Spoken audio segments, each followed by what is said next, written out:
Dirección General de Programas Multidisciplinarios, pues Investap. Es ingeniera biotecnóloga por el Instituto Politécnico Nacional y doctora en Ciencias en la especialidad de Patología Experimental en el Investap. Cuenta con capacitación y experiencia en propiedad intelectual, desarrollo de oportunidades de negocio, creación de empresas de base tecnológicas y otros aspectos relacionados con la transferencia de conocimiento y la comercialización de la tecnología. Esto es por el Instituto Mexicano de la Propiedad Industrial, el Centro Panamericano de Investigación e Innovación, las universidades de Cambridge y Oxford en el Reino Unido, y el IC Cuadrado, que es Innovación, Creatividad y Capital, del Instituto de la Universidad de Texas en Austin. Fue directora de investigación en el Instituto de Ciencia y Tecnología del Distrito Federal, donde orientó la política pública para la resolución científico-tecnológica de problemas prioritarios del ambiente y la salud. Lideró el establecimiento de la Agencia de Comercialización de Conocimiento de Investap, el AC-CUBO, promoviendo la maduración tecnológica de una cartera de proyectos principalmente del campo de la nanotecnología y la biotecnología, implementando iniciativas sobre negocios y emprendimiento entre estudiantes de posgrado de las unidades de Investap, Zacatenco, negocios transdisciplinarios e Irapuato en bionegocios.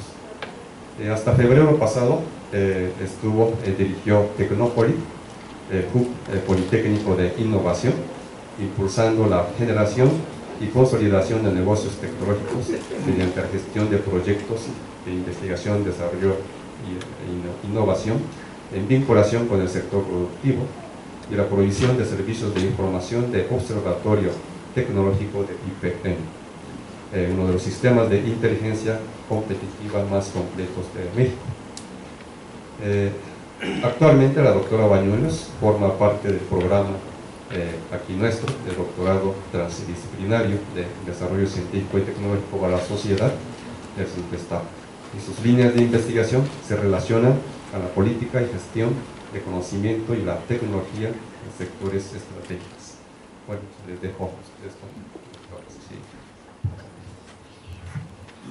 Bueno, pues muy buenas tardes a todos. Agradezco la invitación para presentar pues algo, ¿no? Una temática que me ha trastornado los últimos, yo creo que 2 años, a partir de que estuve en Tecnópoli y que me percaté pues del gran potencial que hoy día tienen pues, los datos, ¿no?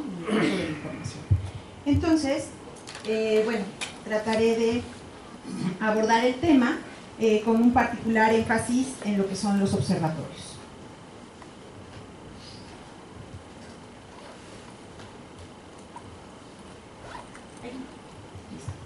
Bueno, precisamente la semana pasada, el 17 de mayo, se conmemoró el Día Mundial del Internet. En este año, bueno, si bien el Internet pues data, ¿no?, su aparición desde los años 60, ¿no?, cuando se le daba un uso en la comunicación militar en los Estados Unidos, pues a este tiempo pues es necesario para pues toda la intercomunicación global que mantenemos y que ha permitido que a este año se le denomine o se conmemore lo que es la sociedad de los datos. Algunos datos interesantes de Internet, bueno, por ejemplo en México, el primer instituto que tuvo acceso a Internet fue el Instituto de Astronomía de la UNAM, y pues entre la importancia de contar con este tipo de servicios, se cuenta que por cada 1000 nuevas conexiones a Internet hay una influencia en la generación de empleos, ¿no? Se generan, por ejemplo, 80 empleos. También si hay avances en el acceso a este tipo de tecnología y pues hay interconexión, el PIB avanza aproximadamente un 0.32% y la productividad laboral crece. Al cierre del año pasado existían en México 71.3 millones de usuarios de Internet, es decir, se ha ampliado la cobertura. 17.4 millones de hogares mexicanos ya tienen conexión a Internet y casi esto representa el 51% del total nacional. Esto también denota que hay un crecimiento respecto del año anterior. En 2016, nuestro país se colocó como en el tercer lugar entre los países que más crecimiento ha tenido en la conexión a Internet, superando inclusive a países desarrollados como Australia y Nueva Zelanda. Esto, bueno, de acuerdo con la OCDE, hay una correlación entre pues, el acceso a las telecomunicaciones, a la conectividad vía Internet y el desarrollo económico de las naciones. Aquí algunos. Sí. ¿El dato del PIB también? No, ese es a nivel global. Sí. Los datos para México son los que al cierre de 2017 y que corresponden a la última emisión de datos del INEGI, ¿no? Que tiene una encuesta enfocada precisamente en todos los ámbitos del entorno digital, dada la importancia pues, de que los hogares y pues, la sociedad contemos con este recurso de información. Pero pues más del 51 está por arriba de la línea de pobreza. Sí. Sí, o sea, todavía falta la cobertura, evidentemente, el acceso a Internet es todavía insuficiente y es parte, ¿no?, de la brecha digital, es parte de las estrategias que están tratándose de abordar con las políticas. Hay una estrategia nacional, ¿no?, digital, entonces pues sí hay un esfuerzo, pero yo diría, y a mí lo que me ha sorprendido es que el ámbito de las TIC es uno de los más apoyados desde el gobierno, ¿no? Hay consejos, comités totalmente volcados en este tema y bueno, pues eso habla también de la relevancia a nivel económico, ¿no? Hay una serie de tecnologías y de implicaciones económicas. Ahora bien, a nivel mundial, precisamente, se puede observar cómo de pues, el total de la población mundial, más de 4.000 millones de personas ya cuentan con acceso a Internet. Es decir, el 54% de la población mundial ya cuenta con servicio de Internet y, de hecho, cerca de ese porcentaje, 3.300 millones de personas ya tienen también acceso a las redes sociales. En el caso de aquellas personas que contamos con celulares o teléfonos inteligentes, somos más de 5.000 millones de personas que contamos con este tipo de dispositivos y de estas 3.500 millones de personas estamos activas en las redes sociales. ¿Eso qué quiere decir? Que bueno, hay datos, ¿no? Datos muy interesantes. ¿Qué tipo de información o de datos son a los que tenemos acceso? Las páginas web más visitadas, de acuerdo a una serie de estudios de mercado, ¿no?, que han realizado pues firmas de consultoría como We Are Social y Hootsuite, se consultan, ¿no?, Google, YouTube, Facebook y una serie de plataformas donde hay acceso a la información, búsqueda de información, intercambio de información, generación de nuevos datos. También se arroja entre los datos interesantes que si estamos hablando de idiomas, ¿no?, ¿cuáles son los que más se utilizan? Pues el inglés, evidentemente. Y en el caso de Facebook, pues a mí me llamó la atención, en segundo lugar, el español, ¿no? Esto también viene en mucha relación con los países que estamos más adictos a Internet y bueno, lamentablemente adictos no necesariamente a las bases de datos científicas, sino a lo mejor más bien a las redes sociales. Y por ejemplo, nuestro país, pues al menos dedica en promedio las personas 8.27 horas al día para estar en las redes sociales, cualquiera que sea el uso, ¿no? Búsqueda de información, subir fotografías, dar likes a los amigos, ¿no? Entonces, bueno, a lo que quiero llegar es que en cualquiera de estas redes sociales, en estas plataformas, se están generando datos masivos, ¿no?, lo que ahora conocemos como Big Data. Entonces, estos datos masivos, decía yo, pueden ser inclusive desde cuando estamos llamando a nuestro vehículo, el Uber, ¿no? Entonces, aquí es una pequeña como que toma, ¿no?, de numerarias relativas a todas las redes sociales y plataformas que hacen uso de del Internet y en las cuales pues muchos de nosotros estamos activos haciendo uso de información o proporcionándola, ¿no? Eso tiene implicaciones que bueno, vamos a comentar más adelante. Les puse esta, aunque ya también está la publicación de 2017, ¿no? Con todos los números del minuto a minuto, ¿no?, de qué estamos generando, ¿no? Tinder, ¿no?, Amazon, cuántos libros compras, cuántos pues a lo mejor fotografías estás subiendo, ¿no? Cuántos videos estás descargando, y pues también tendríamos que tener pues los datos estadísticos de qué tipo de contenidos, ¿no? Y qué tipo de personas, nivel socioeconómico, etcétera. Todo ese tipo de información es la que se genera a partir de este tipo de plataformas. Ahora bien, estos son datos, ¿no? Son datos brutos, pero la relevancia de estos datos es que se pueden convertir en información significativa, dependiendo de los fines, ¿no? De interés. Ahora, hay procesos para poder manipular, por así decirlo, para poder procesar y producir de los datos información con valor, información útil que conduzca ya sea a la orientación o resolución de un problema o al abordaje de una problemática específica. Entonces, al igual que en cualquier proceso de producción, se trata de un ciclo en el cual pues las entradas son estos números, ¿no? 10, 20, Pedro, Juan, María, ¿no? Que se alimentan a un proceso en el cual son de gran utilidad los sistemas informáticos, los programas, ¿no? Y sobre todo las personas. Yo siempre he dicho, lo importante de este tipo de procesamiento de datos pues es precisamente la capacidad de análisis y de extracción de valor de las personas, y con esto poder producir resultados que te den información de valor, perspectivas o prospectivas y una visión pues un poquito más pues holística de lo que estés abordando como fenómeno. Ahora, al final pues los datos que se convierten en información pues tienen que ser representados, entonces puede convertirse en una gráfica, en un informe, en estadísticas, etc.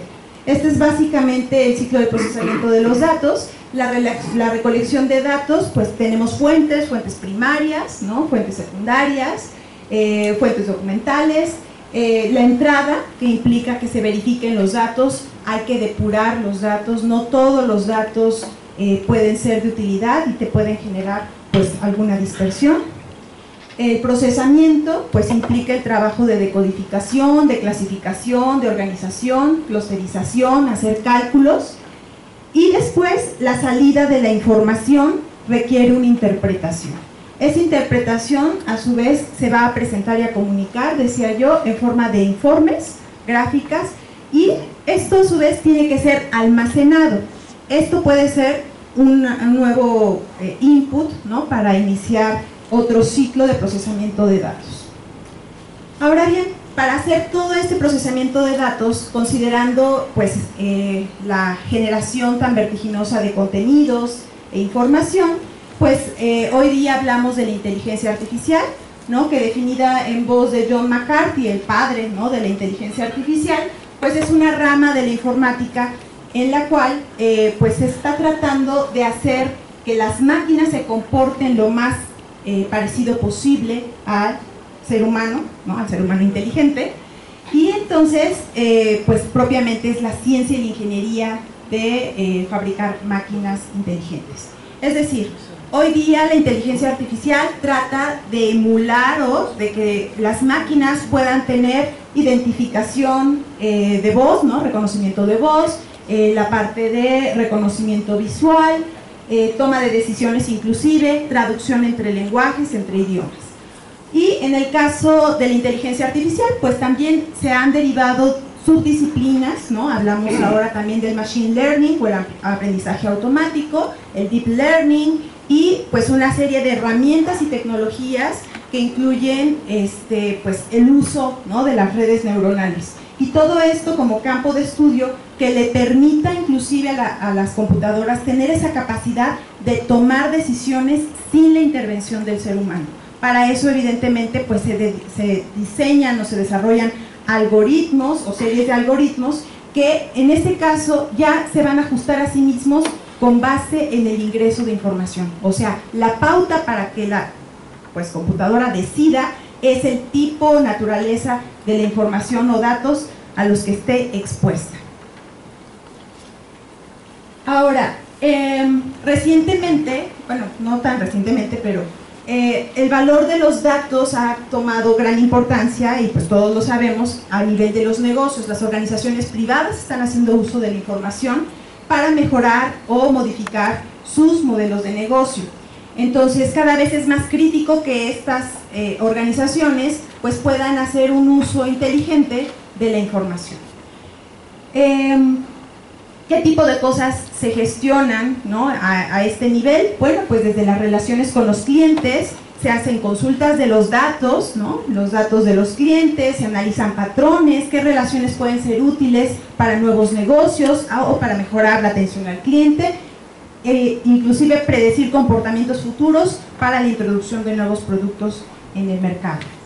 Ahora, los datos recopilados de diversas fuentes, pues a veces no nada más provienen de los propios que genera la organización privada, también pueden provenir de otro tipo de sistemas, hasta de la organización o externos, y pues generalmente las organizaciones hoy día tienen que estar haciendo una inversión muy importante en infraestructura para almacenar estos datos, ¿no?, tener servidores y depósitos físicos, pero también virtuales. El análisis entonces que viene en estas empresas incluye consultas, incluye una serie de informes simples, pero también análisis estadísticos, análisis complejos, y ello demanda un cuerpo de profesionistas con un bagaje multidisciplinario y una visión, en este caso, más enfocada a los negocios. Y entonces es ahí donde nace el término de inteligencia de negocios. En este caso, la inteligencia de negocios, pues más o menos se había enfocado hasta hace poco en lo que es el presente, ¿no? ¿Qué es lo que está ocurriendo en mi negocio? ¿Qué es lo que está sucediendo en el aquí y el ahora? Y en las causas, ¿no? ¿Cuál es el comportamiento de los clientes? Sin embargo, utilizando lo que se llama, esa sería la analítica descriptiva. Pero en el caso de la analítica predictiva es cuando entonces ya podemos hablar de qué tipo de patrones o relaciones podrían estar ocurriendo y hacia dónde podríamos orientar los nuevos negocios. En este caso, ¿qué es lo que permite la inteligencia de negocios? Pues potencializar a una empresa mediante la determinación de estrategias de comercialización para ser más competitivos en el mercado, y que eso va desde detectar oportunidades y amenazas intrínsecas, ¿no?, o externas, evaluar potenciales inversiones, tener la posibilidad de identificar competidores o aquellos que pudieran ser aliados estratégicos, introducir nuevos productos y servicios y tener los elementos para saber en qué nuevos productos y servicios invertir, diseñar estrategias de venta, estrategias postventa, desarrollar planes de negocios, desarrollar planes de expansión comercial, pero también identificar mejores prácticas comerciales, ¿no?, hacer toda una vigilancia en torno a los negocios.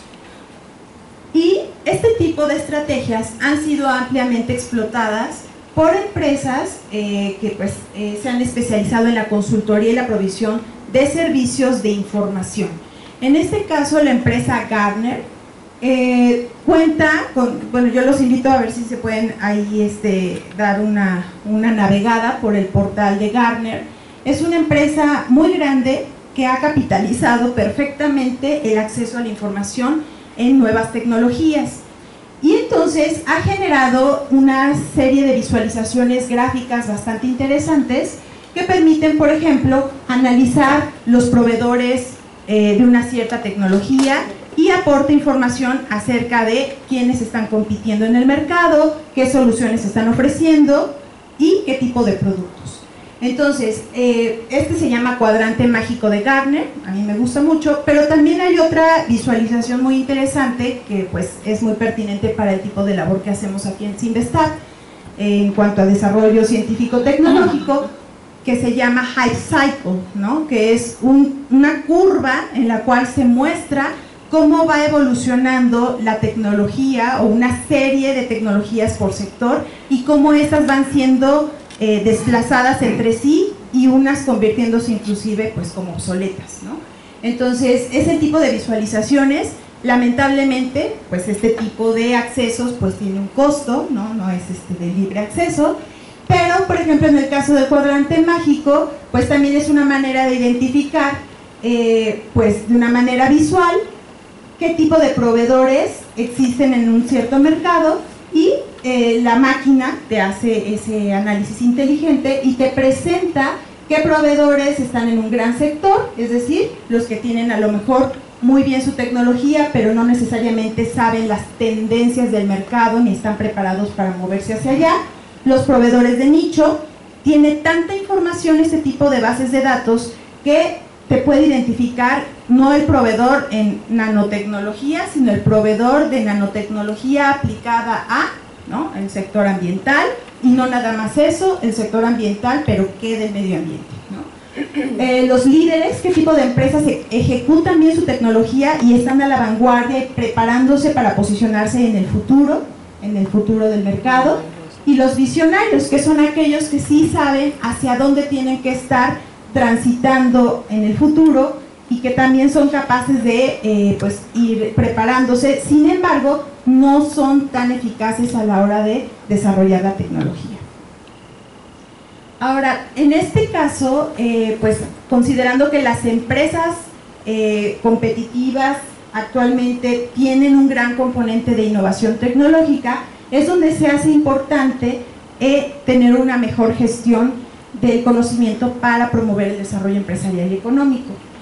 Esto va a requerir una visión multidisciplinaria, ¿no? Esto va a requerir una gran capacidad de observación y de análisis de datos, y en ese sentido, pues estamos las universidades y centros de investigación, que es donde se genera el conocimiento. También están el componente empresarial, que es donde se generan las tendencias, donde se conocen cuáles son los sectores emergentes y las necesidades tecnológicas, y en el entorno social, para saber cuáles son los indicadores socioeconómicos, de competitividad y productividad, y de demandas de sostenibilidad. Entonces, así como también esta innovación tecnológica viene muy de la mano con el avance de las tecnologías de la información y las comunicaciones, surge como proceso de observación y análisis la denominada vigilancia tecnológica, para facilitar entonces tomar decisiones estratégicas, conocer con quiénes tenemos que estar colaborando científica y tecnológicamente, y qué tipo de entidades, universidades u organizaciones tendrían que estar vinculándose para incrementar las oportunidades de desarrollo económico.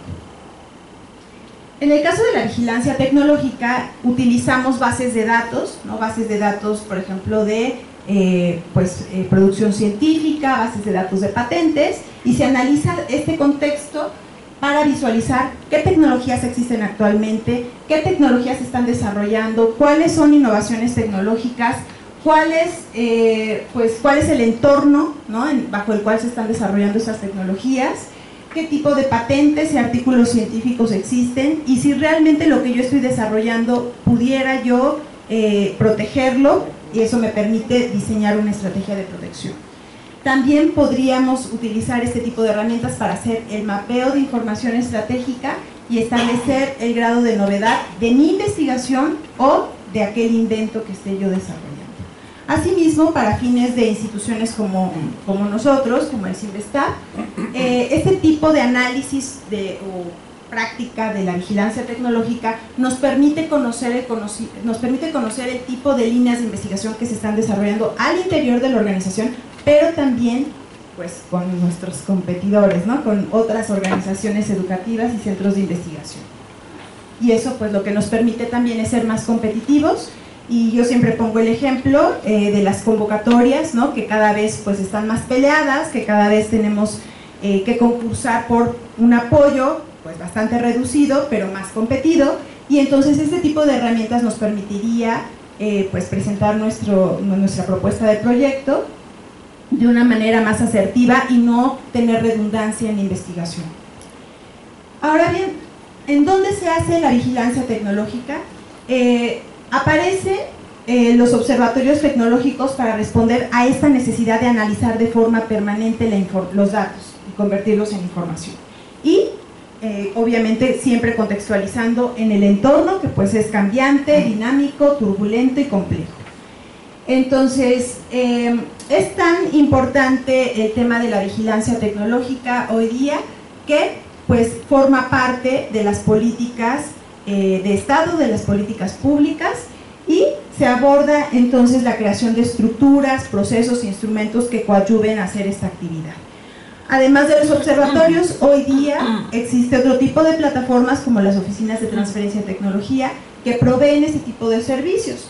Sin embargo, entre los observatorios que existen en nuestro país y que realizan estas prácticas de vigilancia tecnológica, se incluyen los que operan en el Instituto Politécnico Nacional, en la Universidad Autónoma del Estado de Hidalgo, en el Instituto de Investigación Potosino de Investigación Científica y Tecnológica y en el TEC de Monterrey, ¿no? Son los 4 observatorios que están pues, reconocidos como tal. Es en la UNAM, ¿cuál?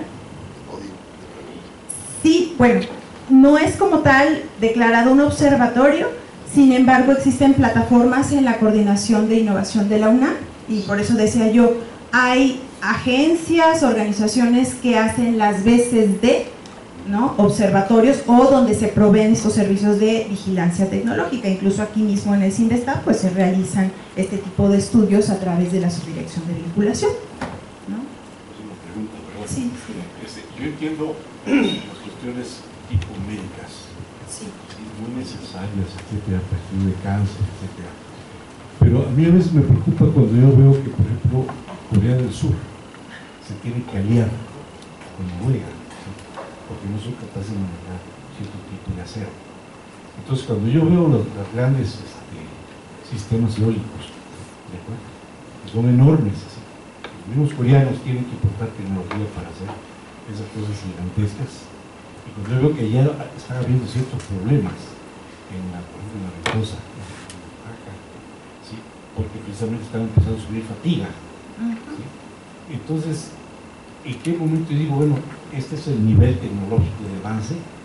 Y me viene una persona con mucho entusiasmo y me decide que va a hacer sistemas eólicos para aprovechar energía, y con mucho entusiasmo de cualquiera de las instituciones que están aquí.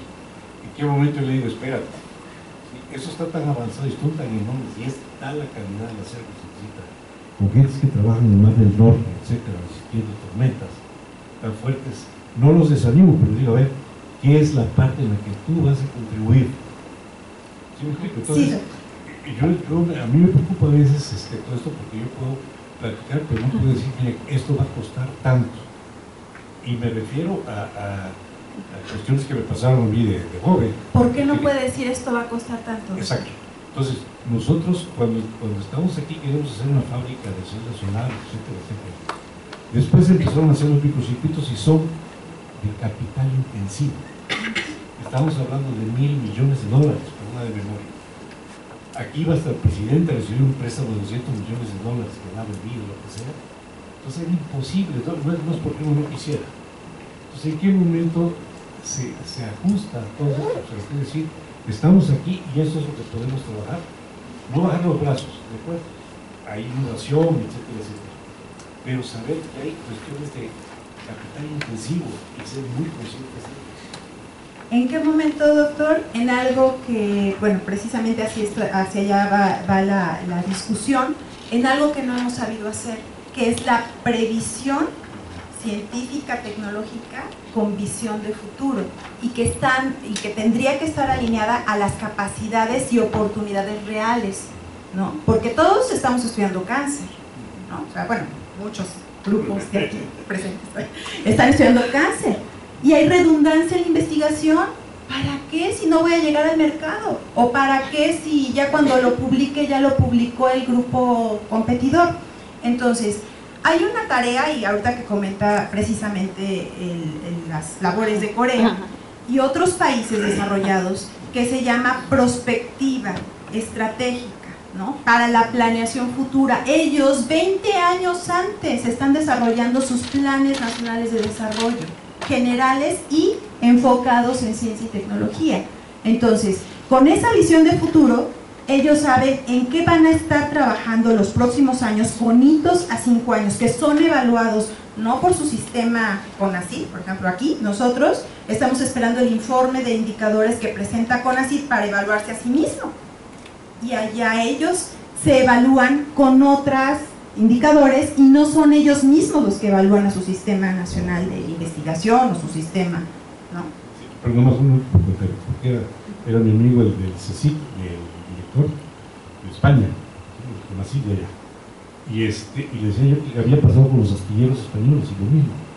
Se nos adelantaron los coreanos y tronaron los astilleros españoles que producían barcos y producían fragatas, etcétera. No pudieron. Pues no, porque ya se anticiparon al futuro y tú estás aquí siendo reactivo o al mercado o a la tendencia científica o a lo que llamaba una colega, la doctora Riverón, el Me Too. Pues yo hago lo que hace el vecino, pero en lugar de en amiba lo hago en levadura.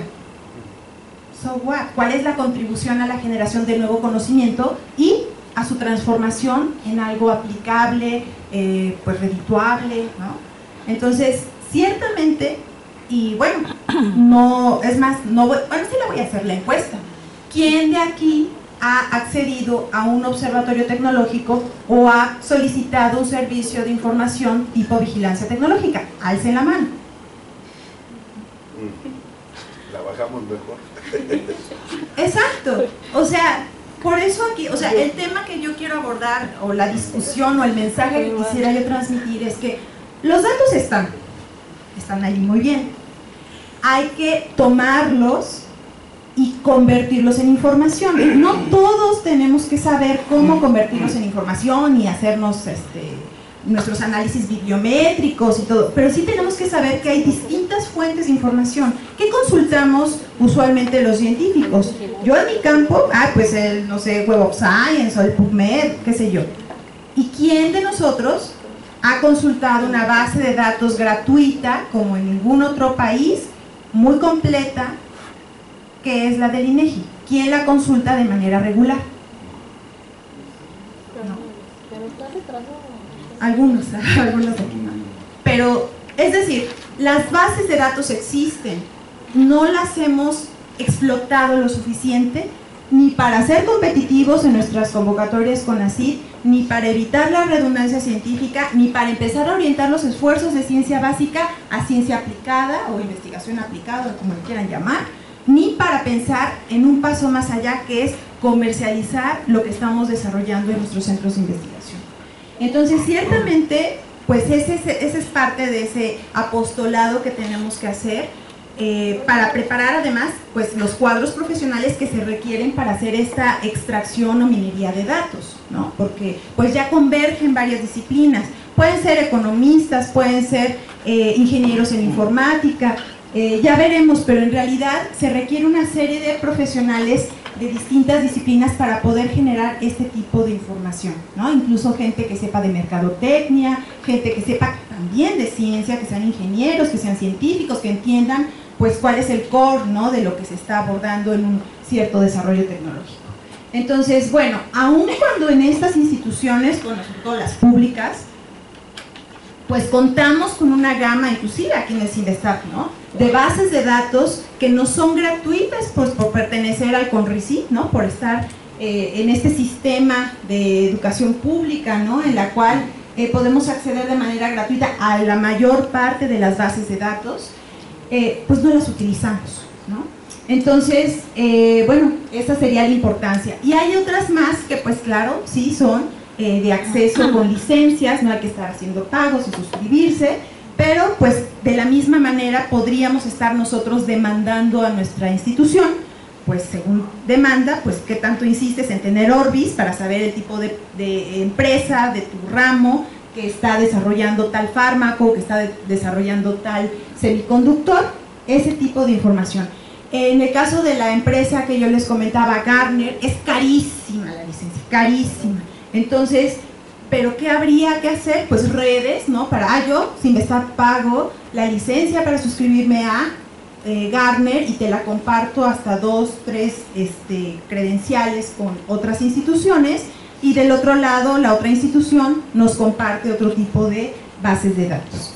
Pero bueno, con todas estas bases de datos, en el caso de las instituciones públicas que detentan estos sistemas de información y dan estos servicios, hay una cartera de servicios que va desde la búsqueda y análisis de patentes, ¿no?, que también pues son fuente de información que usualmente no consultamos, estado del arte, ¿no?, vigilancia, inteligencia y perspectiva tecnológica competitiva, análisis de trayectorias tecnológicas, mapas de ruta tecnológica, desarrollo y validación de planes de investigación y desarrollo.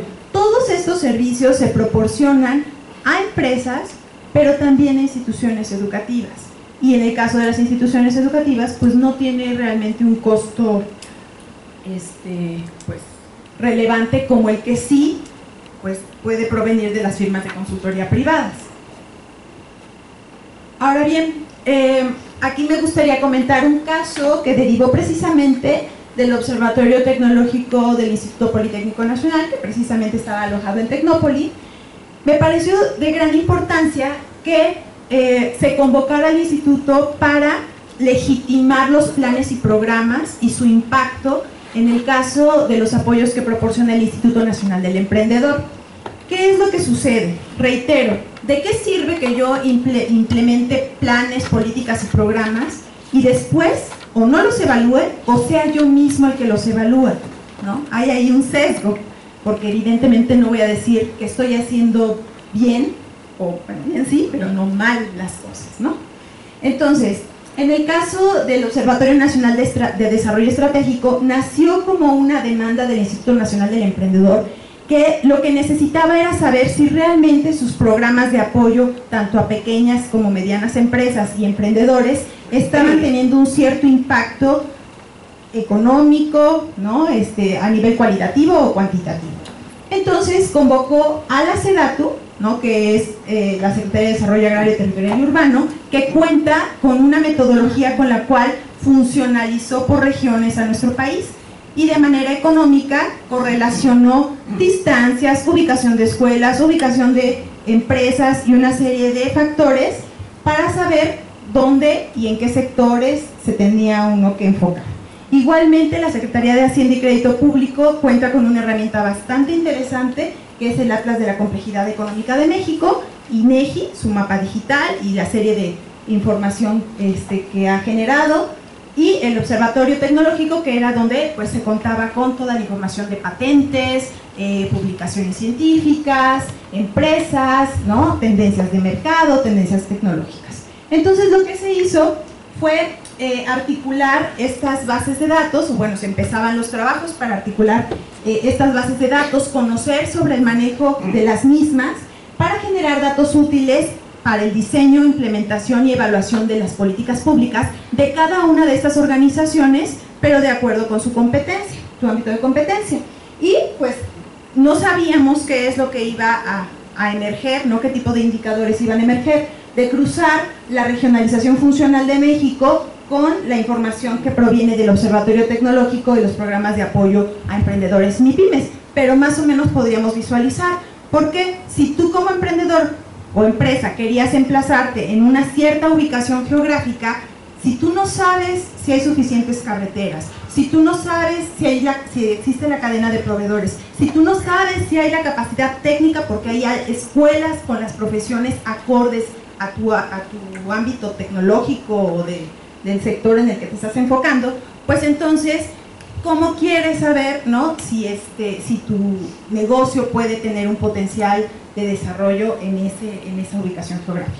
Entonces había una serie de implicaciones y entonces lo que se empezó a hacer fue utilizar todas las bases de datos o convocar primeramente a pues que todas las instancias compartieran su información, lo cual pues también era algo difícil. ¿Por qué? Porque tampoco estamos acostumbrados a generar información que se pueda hacer compatible, interoperable.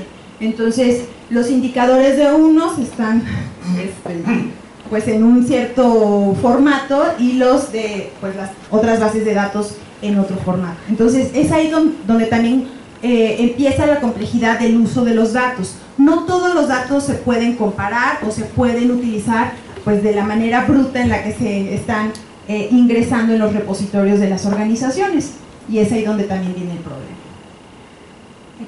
Entonces se instaló la primera estación de este observatorio de desarrollo estratégico y se prevé que pues haya estaciones al menos una en cada una de las organizaciones participantes.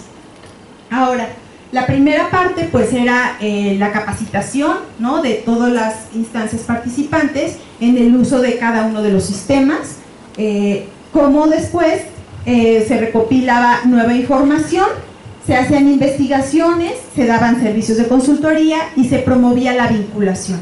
¿no? La idea de todo esto era que al final tanto los emprendedores, tanto las empresas, las cámaras empresariales, la academia y el propio gobierno pudieran acceder a información de valor de cada una de las organizaciones y generar sus propios indicadores para orientar sus políticas públicas. Pero, digamos, Sí. de la experiencia que tiene, ¿cuántas pymes han pasado a ser grandes empresas aquí en México en los últimos años? No tengo el dato duro exacto, pero sé que prácticamente no, se mantienen. O sea, escalan de pequeña a mediana, mediana a grande, pero el dato no, el dato duro no lo tengo a la mano, doctor, pero sé que las menos. Sí, porque hay muchas metodologías, está esto, etcétera, etcétera. Pero ¿cuál es, digamos, el resultado de la aplicación de los observatorios, etcétera? Tampoco o sea, es que el uso de los observatorios, sí, tampoco en la academia son usados, en las empresas menos. El uso de la información por las empresas es muy limitado. Entonces, en el caso de las pymes, ¿no?, que es lo que más apoya el INADEM, en este caso el Instituto Nacional del Emprendedor, lo que sé es que los están como induciendo, por ejemplo, a que utilicen las vigilancias tecnológicas para acceder a sus apoyos, ¿no?, en algún tipo, como herramientas de soporte para cuando postulan sus proyectos. Entonces te piden a tajo y destajo que aquí en el Cinvestav, en el Poli, en las instituciones generemos vigilancias tecnológicas para las empresas que están postulando proyectos, pero en realidad estoy casi cierta de que no conocen el valor que viene en esa información. O sea, solo lo ven como el requisito, aunque es un esfuerzo que está haciendo, en este caso el INADEM, para enseñarles que hay que soportar las propuestas con datos duros. Es que siempre voy a hablar del Gestor, Bimbo, Cemex, Comex, exactamente, Comex, todas estas, siempre. Y esas son las que participan más en los PEI, son las que... No, como decir con Valle Huerta, gente que están desarrollando software y de pronto es una compañía que crece, o la misma, ¿cómo se llama? La de China. La misma, no recuerdo cómo se llama.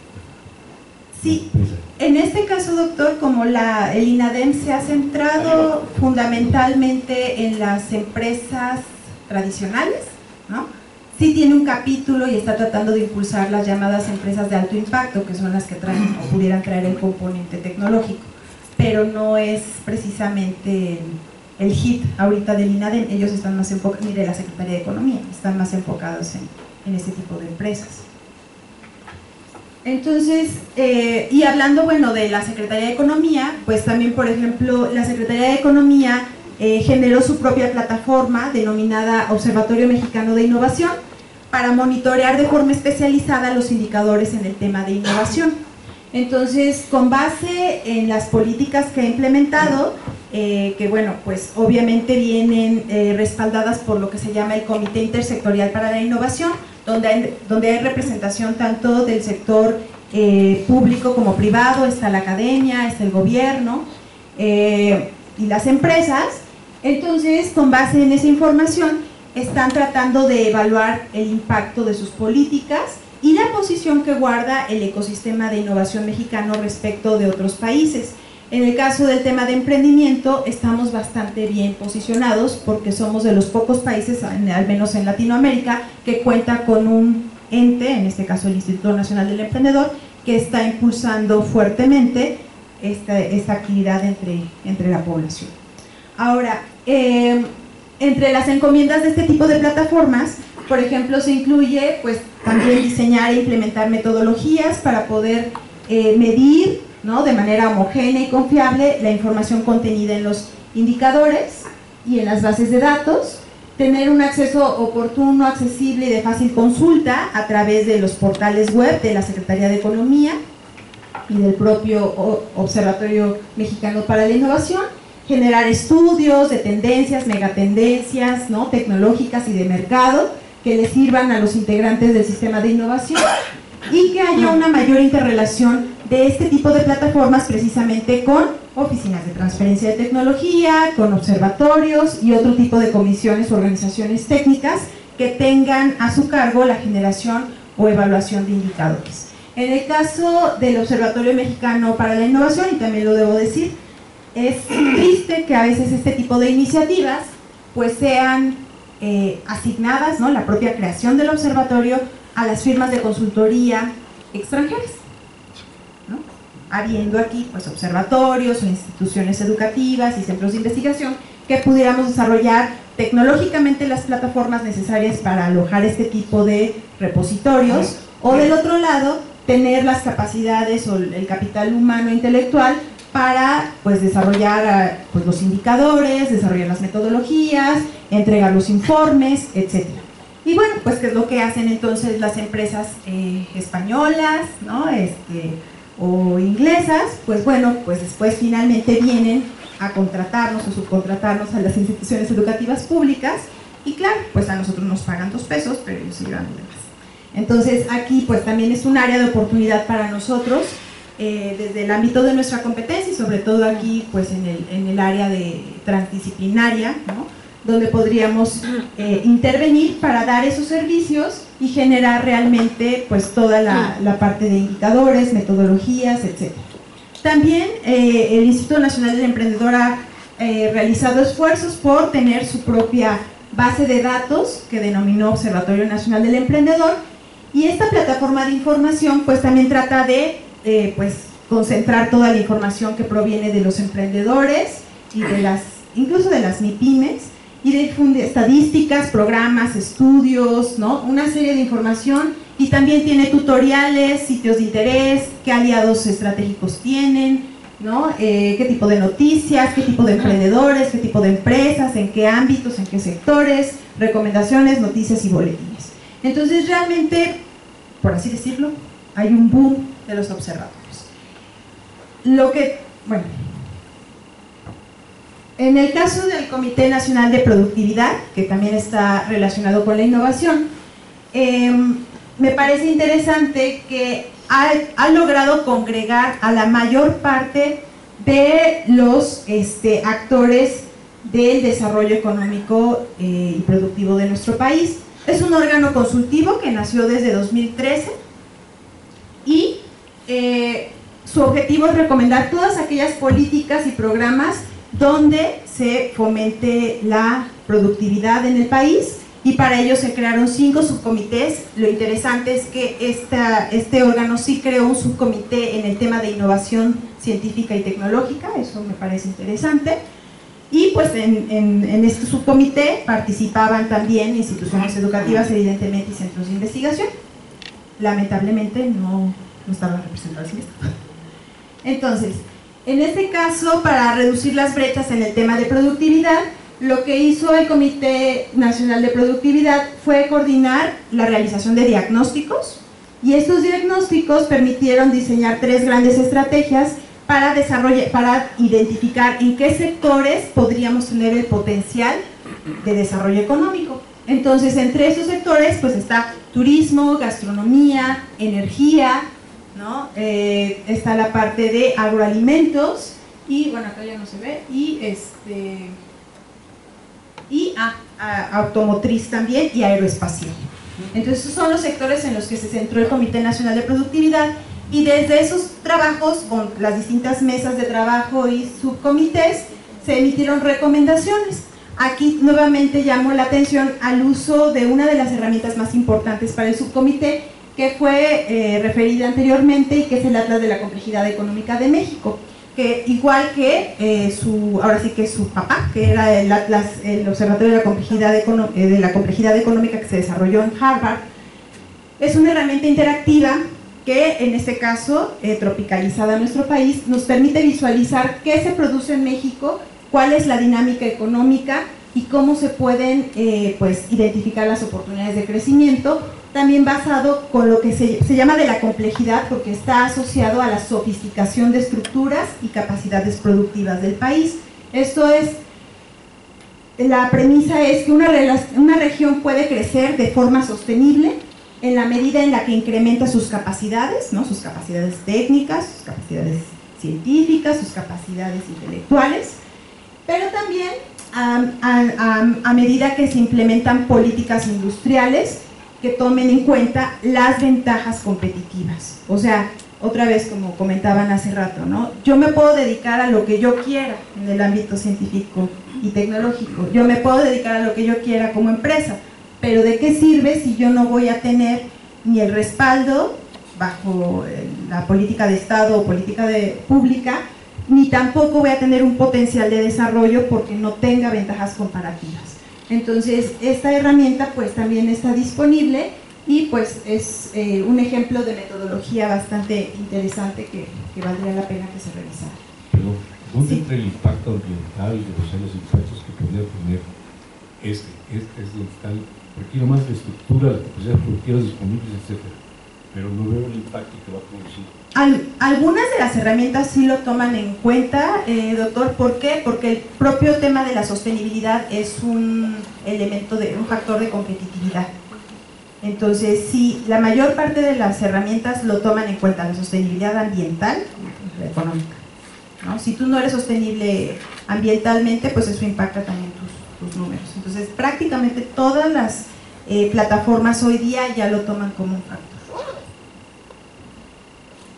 Aunque no esté declarado, pero sí está transversal. Y bueno, tenemos observatorios ciudadanos, tenemos observatorios de turismo, ¿no? Precisamente los observatorios nacen como en esta necesidad de vigilar algún fenómeno por organizaciones o por personas y extraer la información que nos pueda ser útil para pues tomar decisiones. Entonces, en el caso de la CEPAL, pues también no sé cuántos de nosotros consultemos esas plataformas, pero al menos en el campo del doctorado transdisciplinario me parece bastante interesante porque cuenta con varios observatorios, ¿no? De igualdad de género, ¿no? De la cuestión ambiental, ¿no? Que preguntaba la declaración de Río sobre medio ambiente, el Observatorio Regional de Planificación del Desarrollo, el observatorio fiscal. Entonces pueden existir tantos observatorios como podamos imaginar.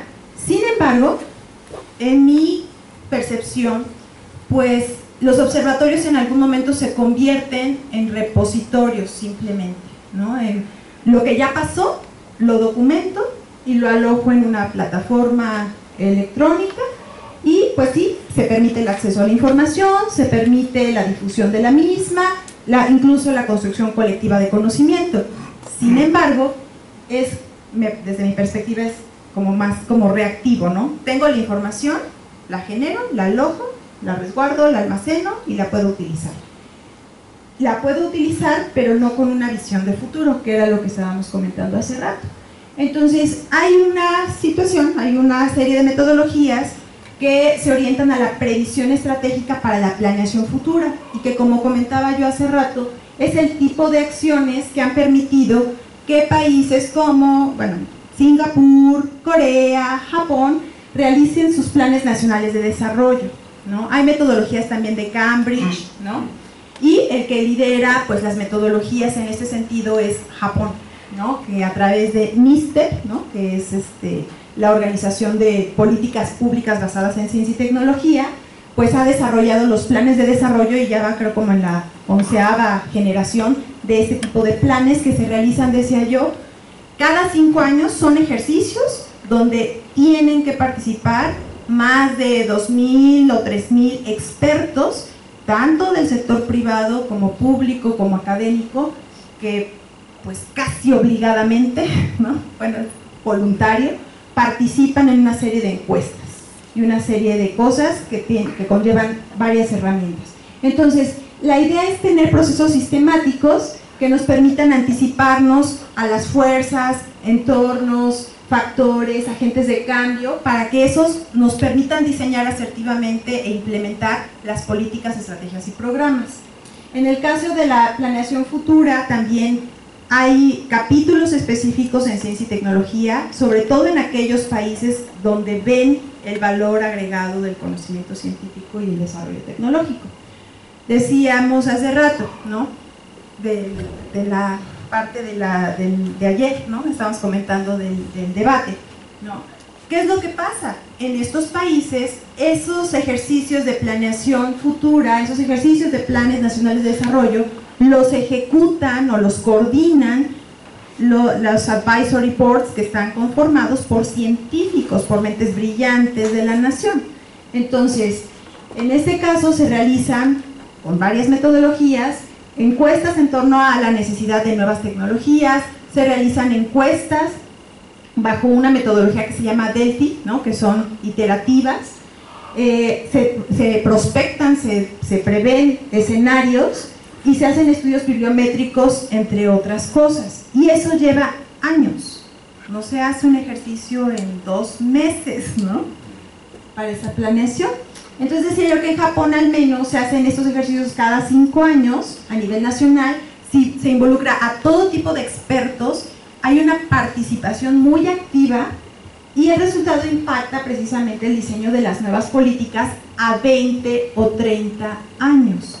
Entonces se pueden desagregar todas las tecnologías, todo el conocimiento, todo el capital humano que se va a requerir, qué competencias tendrán que tener, con puntos y señales, bajo un nivel de agregación que ni de chiste tenemos en nuestro país.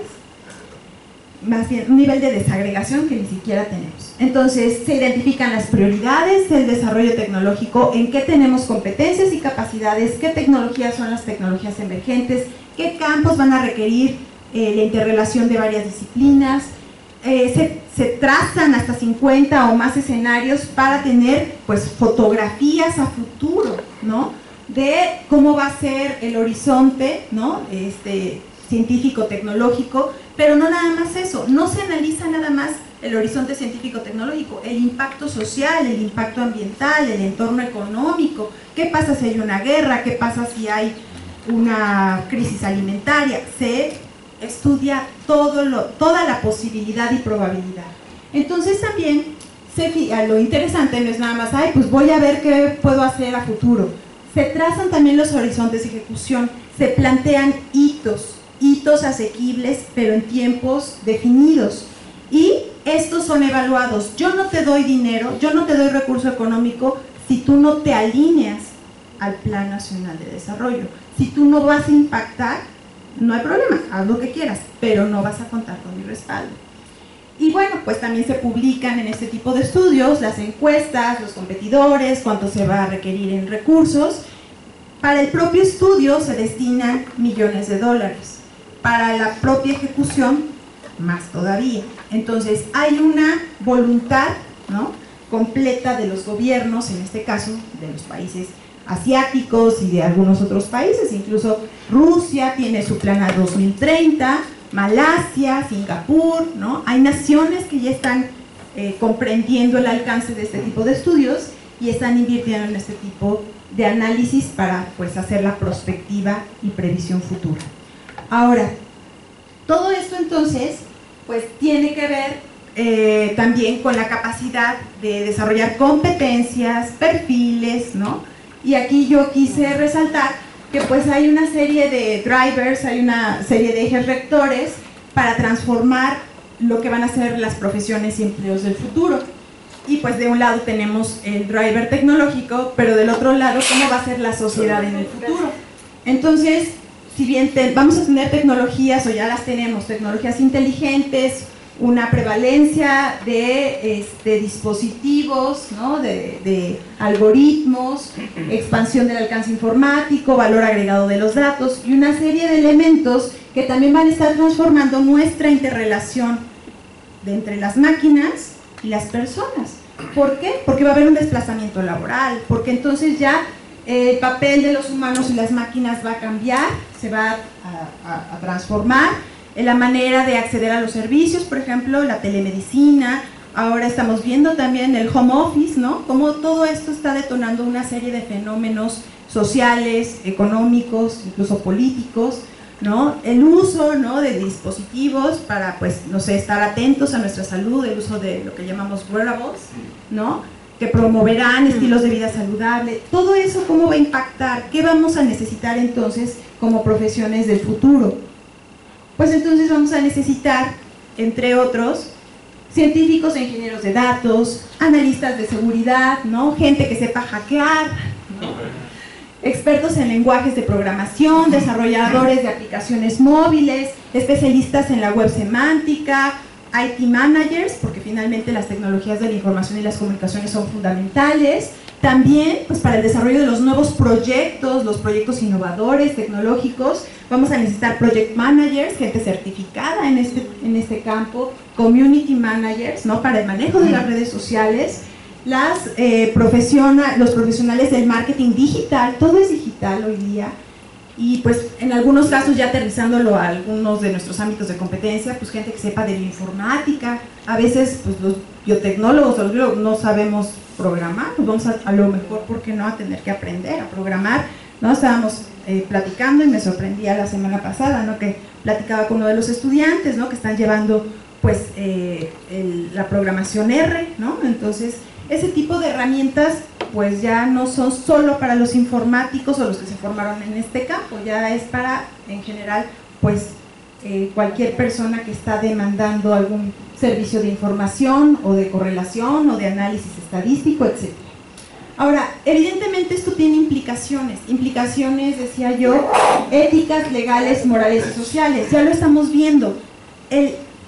El proveer nosotros tanta información personal, ¿no?, atenta contra la privacidad, la seguridad de nuestros datos, la confidencialidad, ¿quién los protege? Nuestros datos están, creo que, en boca de todos, se los das a Telcel y ya los tiene quién sabe quién, ya te están hablando de los bancos. Entonces, hay implicaciones éticas, legales, morales y sociales en este sentido. También las hay a nivel del derecho de la propiedad intelectual. Si subes algo al Facebook, ¿de quién es?, ¿no? Si subes una foto, si subes un poema, si subes tu cuadro, si subes... Entonces, el derecho y la ley de la propiedad industrial también se ve afectado. La propagación de rumores y difamaciones, que bueno, es parte de lo que hemos estado viendo recientemente con la época electoral. Los fraudes bancarios, los fraudes electorales, ¿no?, la pornografía. Entonces, los datos, pues sí, el manejo, su manipulación, el acceso, la propagación, la transmisión, está teniendo una serie de implicaciones que pues evidentemente son tópicos de estudio que muy bien pudiéramos abordar desde este programa transdisciplinario. Y bueno, entre mis comentarios finales, pues lo que quiero referir es precisamente que vivimos, no digo yo como en este año que se conmemora el año de la sociedad de los datos, yo diría estamos ya en la sociedad de la información, del conocimiento, ¿no?, con una serie de tecnologías emergentes sobre las cuales también tendríamos que estar preparándonos, ¿no?, para tener la infraestructura, las plataformas suficientes y darle también el uso ético y responsable a los datos. Esto va a demandar que pues nosotros desde el CINESTAD, por ejemplo, desde las universidades, evaluemos las currículas, las plantillas, si realmente son pertinentes, ¿no?, a lo que se avecina, a los trabajos que se van a demandar en el futuro, o si vamos a tener problemas porque no hay suficientes ingenieros. Se demanda, por ejemplo, en nuestro país una mayor infraestructura. Hablábamos en las zonas rurales, pues no hay suficiente infraestructura para el acceso a internet, ¿no?, a las telecomunicaciones. Que podamos tener ese acceso, podamos explotar los datos, ¿no?, y tener seguridad en torno a las bases de datos. Esto también llama la atención para que nosotros tengamos conciencia de que utilizando este tipo de bases de datos o la información podemos también orientar y dar pertinencia a nuestros trabajos de investigación. Y esto a su vez nos permite vincularnos con los actores del sistema de innovación. Si yo sigo estudiando aquellos aspectos que van a derivar en nuevo conocimiento, pero que ese conocimiento no va a resolver algún problema del sector productivo o del sector social, pues entonces pues no estoy haciendo un uso responsable de los datos ni de la información. Y bueno, estar innovando, ¿no?, en los sectores prioritarios y en los cuales yo tenga capacidad como institución, como organización, como país, ¿no?, como secretaría, como lo que sea. Y pues esta información también nos permitirá tener planes de desarrollo con visión de futuro. Les dejo un calambre porque pues creo que esto es bastante interesante y puede ser motivo de discusión, porque pues ciertamente es indudable el gran valor que tiene el conocimiento, que tiene el saber. Sin embargo, pues hoy día ya se ve como mercancía, ¿no? Entonces se está convirtiendo en una moneda de cambio, y también eso implica que es poder y que si bien en su momento pues las naciones se han peleado pues por los territorios, por el acceso a las materias primas y su explotación, por el acceso a la mano de obra, ¿no?, barata, hoy día pues la información creo yo que es el factor que puede estar determinando pues que en el futuro haya esta pelea por el dominio del acceso a la información. Entonces nada más una reflexión porque es así me parecía. Entonces eso sería.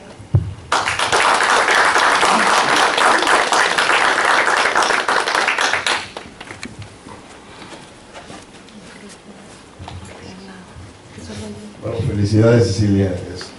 Ya era hora que tuviéramos un seminario que cubriera esta temática. Es importantísimo porque nuestro enfoque acerca del desarrollo científico y tecnológico muchas veces es un poquito inocente, naif. Todo se vale, cualquier cosa puede ser muy interesante, puede ser, digamos, publicable. Pero ¿qué cosa es lo que realmente necesitamos para poder dar la competencia que este país, con todo lo demás que tiene, territorio, costas, recursos naturales de todo tipo, etc.? Entonces, realmente es un país que por muchas razones objetivas tiene las capacidades para estar instalado dentro del top. Bueno, quizá no del top, pero dentro del grupo que va a seguir produciendo conocimiento. Porque la producción de conocimiento, sobre todo científicos, se está encareciendo mucho también por otros fenómenos. Y entonces vamos a ir viendo que ya en muchos países ya no se puede hacer investigación como la que hacíamos antes, ¿verdad? Porque ya no hay presupuesto para ello. Entonces el fenómeno también está ahí. Entonces te felicito por el seminario, creo que es por este camino. Es decir, se está formando además una disciplina, y que tú estás mostrando con esa transdisciplinaridad es eso, esto va más o menos converge, son una nube de enfoques y de muchas cosas. Se está formando, está fraguando una cabeza, una disciplina con un carácter mucho menos definido que las que conocemos ahora. Entonces, dentro de ese panorama, la pregunta es, ¿tú ves algunas áreas de oportunidad particulares? Porque tienes esta visión de lo que está ocurriendo en el mundo a través del Politécnico y del trabajo que has estado haciendo. Tienes una visión de tipo nacional y desde el punto de vista de estar trabajando en el CIDESTAR, de ser una exalumna del CIDESTAR, experiencia con investigación a nivel básico. ¿Qué veías tú con esa perspectiva, con áreas de oportunidad en este momento para el CIDESTAR o para el país? El prepararnos en una serie de metodologías que, de acuerdo a un estudio que hicimos precisamente, y por eso ponía el ejemplo de los coreanos, hicimos un ejercicio en el marco del Knowledge Sharing Program con una comunidad de expertos coreanos que saben de previsión estratégica con visión de futuro, y vinieron y estuvimos trabajando conjuntamente para saber si eso se hace en nuestro país. Y pues te preguntas a CONACYT y te dice que sí, le preguntas a Secretaría de Economía y te dice que sí, pero cuando pues obviamente ves la calidad y el tipo de información con las metodologías coreanas, japonesas, etcétera, y lo que hacemos aquí, que decimos es prospectiva tecnológica o planeación estratégica, no tiene nada que ver. Entonces hay una serie de metodologías, ¿no? Decía yo, es Technology Foresight, nosotros hacemos Technology Forecasting, y lo digo en inglés porque realmente la traducción al español, cuando lo tratas de compaginar, por eso todo el mundo dice, ay, sí, yo hago vigilancia tecnológica, ay, sí, yo hago prospectiva, no la haces. Entonces, en realidad, Technology Forecasting, Technology Foresight, Technology Road Mapping, al nivel que se hace en estos países, no se hace en México, no estamos capacitados, creo yo que faltaría entrenarnos en ese tipo de herramientas, y también faltaría entrenarnos, y de ahí la importancia de este programa de doctorado, porque pues tú dices, estoy en ciencia y tecnología, ¿no? Pura y dura. Y reitero, o sea, los japoneses y los coreanos analizan el contexto total, o sea, ¿qué implicaciones va a tener si hago esto? En el trabajo, en los empleos, en la sociedad, en la contaminación, si hago semiconductores con tal material, o sea, ¿a dónde va a ir a dar el subproducto, los residuos? Todo lo analizan, y para todo, bueno, casi todo lo analizan y casi para todo tienen una solución. Son previsores, se anticipan al futuro. Eso es lo que no hemos hecho. Área de oportunidad, como dicen, como es arriba, como es arriba es abajo. Área de oportunidad para el CIMBESTAB, para el propio programa transdisciplinario, para CONACYT, para el país, es hacer para mi persona, mi planeación futura, estratégica, con visión de futuro. Entonces, creo yo que el área de oportunidad es esa, empezar a impulsar. Y ya hay avances, porque por ejemplo, recientemente, ¿no? Ahora que estamos conformando la Agenda Nacional de Ciencia, Tecnología e Innovación, que igual es un ejercicio en el cual no se convoca más que a ciertos investigadores, en este caso de la UNAM y algunas otras instituciones, no hay una participación activa y usualmente pues estamos circunscritos a la misión sexenal. Se ha postulado recientemente, y seguramente muchos de los que están aquí presentes lo saben, ¿no? Una iniciativa para modificar esta situación y que entonces el plan, al menos de ciencia y tecnología, esté orientado para trascender a los sexenios, o sea, que otra vez tengamos una visión a largo plazo. Creo yo que ese es el área, porque tener la visión a largo plazo, no ser reactivos, ¿no? Y compaginar con las capacidades disponibles. Hay toda una amplia gama de oportunidades. Sí, pero hay las maneras, ¿no? de acceder a esas herramientas. Eso es lo interesante, hay mucha información, hay mucha gente que te puede entrenar, hay congresos en estos campos. No es la panacea, pero si le ha funcionado a países como Japón, Singapur, Corea, ¿no? Alemania, ¿qué te dice? Es otra herramienta más, pero pues no la hemos tratado Ahora de... que surjan tesis sobre este tipo. Seguro que sí. Buenas tardes, para mí, muchas gracias, muy interesante el tema. Yo tengo dos preguntas. La primera es con relación a la información que manejan los observatorios. En la industria privada existe normatividad que posiciona a las empresas con relación a ciertos estándares reconocidos por la industria. En este caso, por ejemplo, en las comunicaciones, que es un tema que conozco, existe el posicionamiento a través de la metodología de ISO. ISO 9000, que era exclusivamente ubicado hacia sistemas económicos, digamos, con visión económica. Después surgió 14000, ya con una visión integradora de asuntos ecológicos. Y hoy día tenemos ya la evolución a ISO 20000, y ya muchas empresas están en ese tenor. Aquí, y además digamos, la vigilancia, bueno, ahí incluyen vigilancia tecnológica, incluyen también los aspectos de ecología, y además se someten a una vigilancia externa, a un juicio externo, ¿no? de auditores. Aquí no sé si exista algún parangón, algo en paralelo a eso, porque eso podría ser, primero, establecer alguna normatividad, algunos estándares, ¿no? Ok, entonces eso sería mi primera pregunta aquí.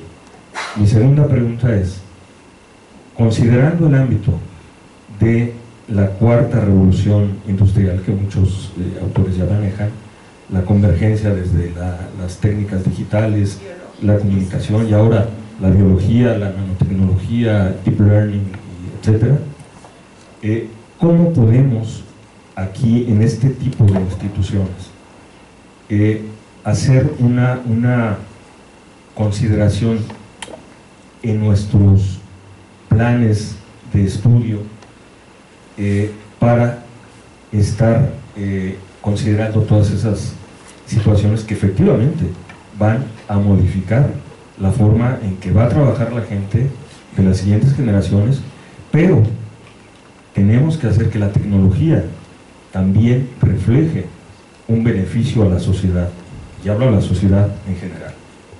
Bueno, sobre la primera sí existen normas y estándares.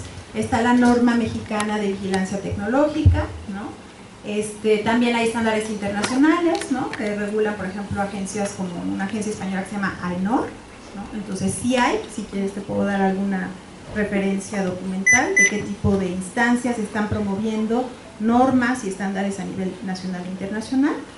Y a nivel nacional inclusive hay una iniciativa, pero no recuerdo bien quién la estaba ejecutando, para tener más normas alrededor de la inteligencia competitiva, la transferencia tecnológica, etc., ¿no? Incluso pues hay estándares en vinculación academia-empresa, ¿no?, en este programa Conocer. Entonces sí hay estándares, no son suficientes, pero ya hay un esfuerzo tanto a nivel nacional y más todavía internacional. Ahora, a nivel de lo que preguntas, pues yo creo que esa labor sí es competencia de nuestra Secretaría Académica, precisamente por lo que estoy diciendo. Si tú no te anticipas al futuro, ¿no?, si tú no estás sondeando qué tipo de carreras, profesiones y posiciones van a tener tus estudiantes de posgrado, entonces los dejas como muy, pues sí, muy frágiles, muy endebles. Entonces, sí, algo inevitable es la industria 4.0, la cuarta revolución industrial, o sea, ya está aquí, ya está más que anunciada, más que apoyada, hay políticas alrededor de eso. Entonces, más bien es un trabajo introspectivo de la institución, un trabajo de demanda también de nosotros como investigadores, de oye, pues ¿qué vamos a hacer? Creo yo que el tipo de programas multidisciplinarios que tenemos seríamos quizá esa fuente, ¿no?, de empuje, ¿no?, para decirle a nuestras autoridades, ¿sabes qué? Necesitamos empezar a formar gente que venga o hacer tesis, ¿no?, de posgrado y tener esta visión de gente que sepa, pues sí, tú eres informático, pero te doy la connotación social y te digo también que tienes que tener conocimiento de, pues no sé, otros campos, ¿no?, del área biológica, ¿no?, toda la parte holística de la que hemos estado hablando. Pero creo yo que eso es, pues es menester, es obligación de nuestras áreas abocadas a eso, de ver la parte curricular, la parte del perfil profesional con el que se están formando.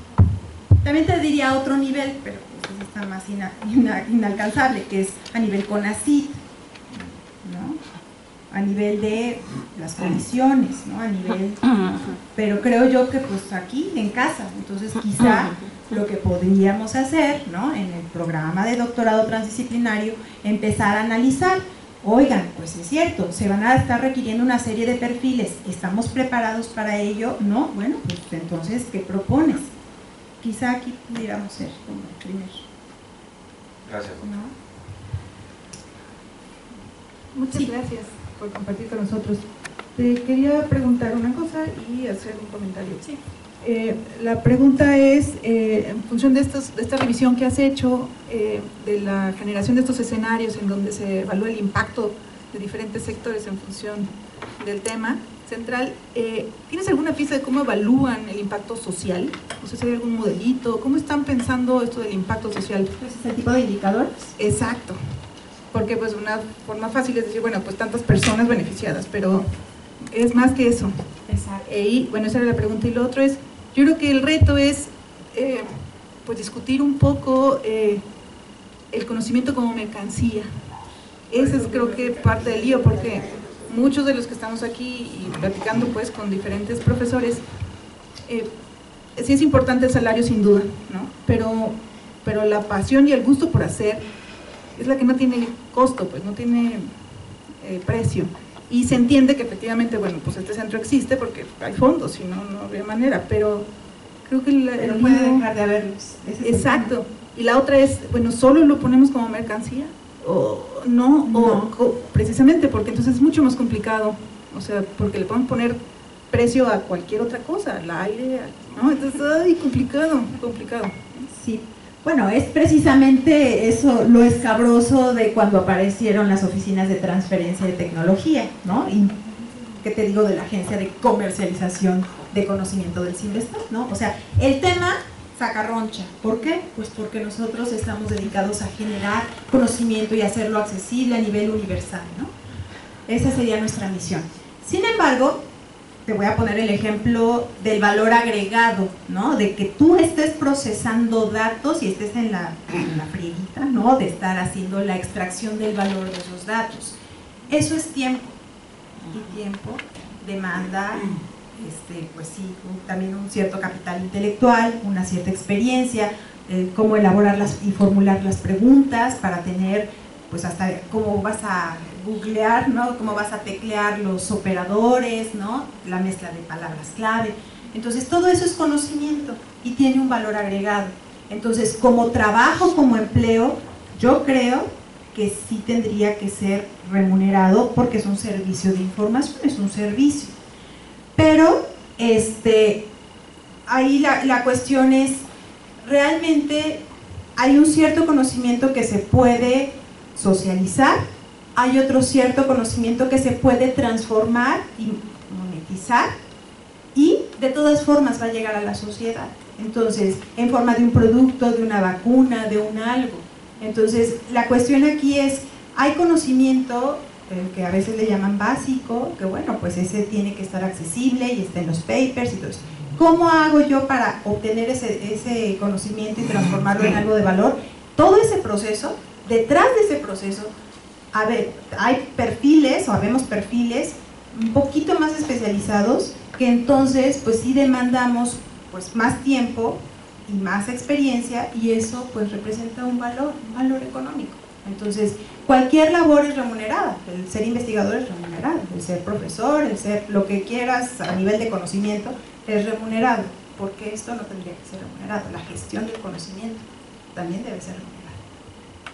Entonces, creo yo que ahí no es, ahí nada más verlo como, por eso ponía yo en la última lámina, tiene implicaciones éticas, morales, sociales, emocionales, espirituales. O sea, la cuestión ahí es hacer esa discusión, ¿no? O sea, ¿por qué no analizar eso? Esto puede ser un tema de tesis quizá, pero el tema es, hay muchas implicaciones alrededor de ver como mercancía el conocimiento. Y yo creo que los extremos, o sea, no te puedes ir a los extremos, no puedes vender, ay, doctor, préstame su... Bueno, lo estamos viendo con los papers, ¿no? O sea, pagamos las bases de datos para acceder a los papers, bueno, sí, las pagamos nosotros, pero digo, entonces, ¿y qué hace una rusa, no? Baja con su buscador y permite que los tengamos gratis, ¿no? Entonces, sí hay un dilema, sin embargo, pues yo creo que muy ni tan, yo creo que la labor de gestión del conocimiento y de la tecnología representa un valor agregado que hay que reconocer, no nada más intelectualmente, sino también económicamente, y pues tendríamos que tener quizá organismos que regulen, ¿no? Hasta dónde. No hay nadie que regule hasta dónde. Y también, bueno, te la pongo al revés también. Nosotros como mexicanos, como institución educativa, a lo mejor no estamos cobrando por algún tipo de consultoría o servicio de información, pero llega IDOM o llega una firma de consultoría de otro país y cobra por nosotros, y resulta que nuestros gobiernos, nuestras secretarías, sí les pagan a ellos. Entonces, ¿no? Ahí queda como, ok, entonces que no nos paguen a nosotros y sí les paguen a otros, o bajo qué contexto tendrías que estar monetizando el conocimiento.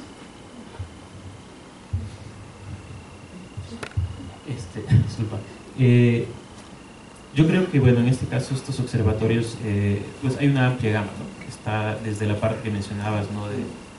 Para realmente hacer un estudio global y poder, digamos, crear quizás políticas en cuanto a desarrollo y demás. Pero como igual tú mencionabas la parte de verlo de manera, digamos, global, incluye muchas cosas. A mí me parece que también tenemos un problema cultural. O sea, me refiero, no es nada más el hecho, a lo mejor nos estamos adelantando bastante y es muy importante tener esta información, pero la gente no la usa. Y lo mencionabas aquí y lo preguntabas. Hace 2 semanas, 3 semanas tuve la oportunidad de estar en un lugar donde una persona experta en marketing estaba ofreciendo, dio una charla y estaba ofreciendo asesoría gratis. y es increíble ver cómo alguien llegaba y dice, no, pues acabo de poner un negocio de venta de tal cosa. Y entonces el experto en marketing hizo 3 preguntas para mí simples, y la persona que estaba enfrente simplemente dijo, ah, gracias. Cuando el otro estaba tratando de ayudarlo a decirle hacia quién debería dirigir la publicidad, ni siquiera le estaba criticando el hecho de si lo que vendía o no estaba bien. Entonces imagínate todavía ir a poder consultar, digamos, bases de datos que le digan si realmente el negocio que se le ocurrió, que quiere hacer, realmente cae dentro de un nicho, digamos, de oportunidad. Simplemente la gente no funciona, y es una cuestión, yo creo, un poco cultural que no se ha trabajado. Y otra parte que me ha tocado también observar es que mencionaban sobre las pymes, que si cuántas se desarrollan. En Estados Unidos se desarrolla un poquito y la venden. Porque así funciona, así está hecha. O sea, las empresas que pueden mantener los costos de llevar ese negocio hasta arriba, pues las absorben. Pero la persona que la comenzó con $5,000, pues se ganó $300,000 y dice, ahora voy a crear otra, ¿no? Y realmente eso en México, no, en México se crea una pequeña empresa y queremos ser los que se vuelvan millonarios como empresa. Y eso también es una parte de una política. Y además porque usualmente esas pequeñas empresas son familiares, entonces pues es generacional. Y aquí, digamos, ha pasado, por lo menos yo he tenido estudiantes que ya han participado en esa ideología de crear una empresa, venderla y crear otra, y así se van.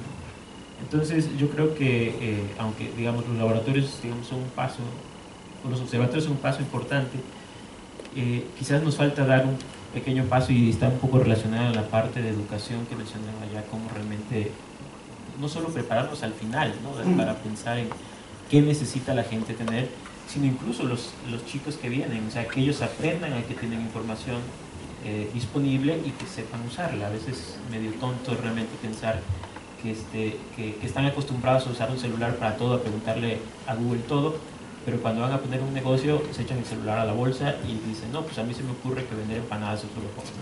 Entonces, desafortunadamente es una cuestión cultural que debemos trabajar también a la par de esto. Sí, de hecho, por ejemplo, a mí me dio mucho gusto, fui a Azcapotzalco, al centro de negocios de Azcapotzalco, y resulta que ahí tienen, bueno, desarrollaron una oficina virtual de información económica, y está súper papita usarla, ¿no? O sea, está padrísimo porque, por ejemplo, si yo quiero poner lo que Fox llamaba un changarro, ¿no?, un negocio tradicional, entonces ahí tú, es un buscador y te permite ubicar, bueno, lo quiero poner en la calle tal, en la colonia tal, que hay alrededor, entonces te mapea de una manera muy amigable, accesible, y pues no necesitas tener doctorado, ¿no?, para entenderle. Entonces, efectivamente, hay sistemas de información muy complejos, ¿no?, que pues sí demandan un entrenamiento especializado, y pues, como todo, práctica. Pero también se están haciendo algunos esfuerzos por tener un tipo de repositorios o visualizaciones en sistemas un poquito más amigables.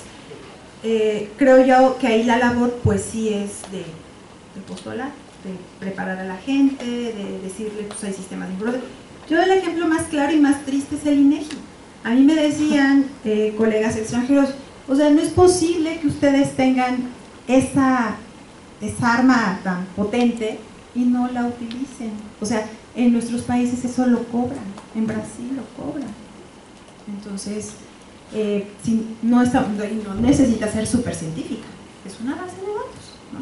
Entonces, creo yo que sí es un problema cultural. La verdad no se me ocurre cómo podríamos combatirlo. Quizá cada quien, también quizá si el INEGI tiene su base de datos, hace sus esfuerzos y también da cursos, también podríamos convocar a los cursos para usar la base de datos del INEGI, la base de datos de Thomson Reuters, se puede, pero pues sí es más sobre demanda, creo yo. A ver, muy interesante se está poniendo la discusión. El tema que señala Eduardo es clave también, porque todos los otros esfuerzos que se hagan para tratar de vincular y aprovechar nuevas tecnologías y demás, efectivamente hay que tomar en cuenta que se tienen que dar en un cierto contexto. El contexto que tenemos, razones culturales, no es el ideal. Pero a veces pensamos que eso ya es una condenación, que ya no podemos salir de eso. Pues es que aquí en México, que tenemos, pues qué sé yo, desde mucho atraso educativo por una parte, pero desde ahí hasta la clase política, como lo estamos viendo. Entonces, bueno, pues aquí no se pueden hacer las cosas que los coreanos sí hicieron, que los japoneses sí hicieron. No, esa es otra área. ¿Sí? Se tiene que crear un ecosistema.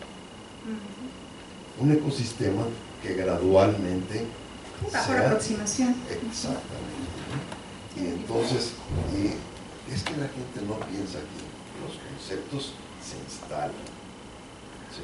Lo hace la publicidad continuamente. Se instalan conceptos, hay toda una tecnología. Y ese tipo de expertos también los necesitan. Exacto, ahí viene, y yo siempre lo he hecho, más que la divulgación de la ciencia, y pongo el ejemplo de la industria 4.0. Tú ahorita le preguntas a un chavito, yo creo que hasta a mi abuelita, ¿no? Oye, abuelita, ¿sabes que no, es que la industria 4.0, ¿por qué? Te están bombardeando con industria 4.0 todo el tiempo, y no tienes un doctorado. Entonces sí hay mecanismos de socialización, o incluso yo le llamo de marketing, ¿no? Sí. Que no hemos explotado adecuadamente desde el ámbito de la ciencia y la tecnología. Entonces la comunicación sí es fundamental y es parte, pues, de crear esa cultura, ¿no? Entonces, así es, hay que crearla, ¿no? Esa la heredamos, no, hay que crearla. no, y bueno, viendo un video que me compartió uno de los estudiantes de aquí, precisamente creo que el tema es estructural en nuestro país, porque si la educación básica la tenemos tan vulnerable, tan endeble, tan mal, pues ¿cómo le haces, no? Que fue parte de la inversión que se hizo en Corea. Todos a la primaria, todos a la secundaria, la educación básica, elemental de calidad, y sobre eso construyes.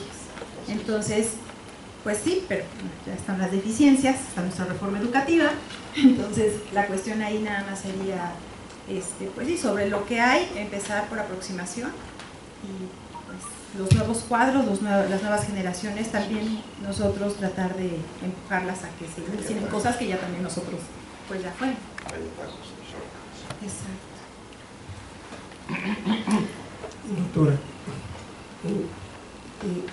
justamente, bueno, se ha dicho varias veces que la parte cultural está influyendo particularmente fuerte aquí en nuestro país, y cambiar la cultura, eso nos puede llevar muchísimo tiempo.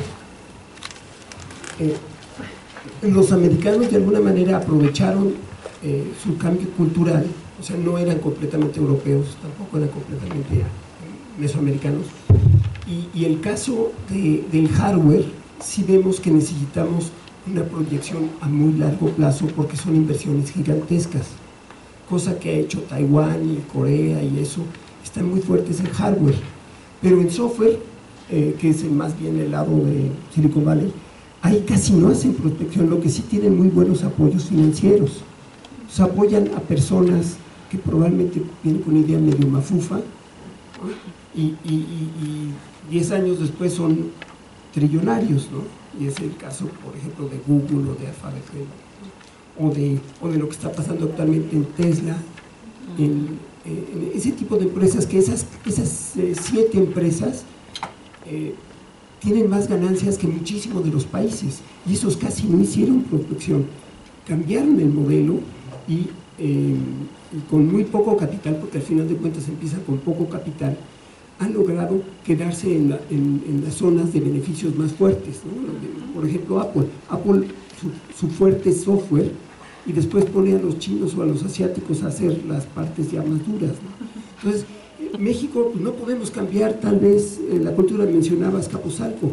Azcapotzalco, la cultura tepaneca era diferente de la cultura tenochca,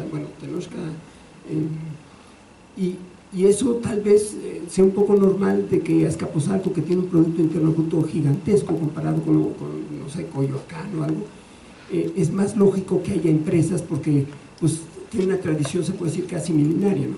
Entonces, En este momento, si nosotros queremos cambiar nuestro sistema educativo y luego ser más prospectivos, etcétera, etcétera, como que nos va a tomar demasiado tiempo. Creo que es más interesante ver lo que está pasando hoy en los modelos alrededor del software. Yo diría que menos nos debería interesar, tal vez menos la parte de la revolución que está ocurriendo con la 4.0 y tal vez más en lo que están enfocándose esas nuevas empresas que están cambiando el modelo y que lo están haciendo mucho más rápido y con poco capital. De ahí que habríamos que sumarnos a ese modelo, ¿no? Sería un comentario sobre eso. Sí, de hecho, precisamente con esa visión es que el gobierno en su política ha impulsado con mayor fuerza las tecnologías de la información, que la biotecnología y la nanotecnología per se. Entonces, esa es la idea. Tú tienes ciertas fortalezas, ciertas capacidades, aprovéchalas. Y en el inter, ¿no?, hacia atrás, eso sirve de tracción para empezar a jalar a las otras cosas en las que todavía no eres bueno. Entonces sí, eso te sirve como el input para pues empezar a generar recursos, generar capital intelectual, capital humano, y que después puedas impulsar lo que pues se ha quedado un poco en el rezago. Evidentemente sí es algo así lo que se ha estado tratando de implementar en varios países, incluso pues los desarrollados, ¿no? Gracias. Bien, pues si no hay más preguntas, vamos a agradecer a la doctora y quisiera entregar la constancia. Programa de doctorado transdisciplinario. Agradece a la doctora Cecilia Bañuelos Barrón, investigadora del Programa de Desarrollo Científico y Tecnológico para la Sociedad, por la interesante conferencia Instrumentos de Política y Toma de Decisiones, el caso de los observatorios, dictada el día de hoy, lunes 21 de mayo de 2018. Muchas gracias.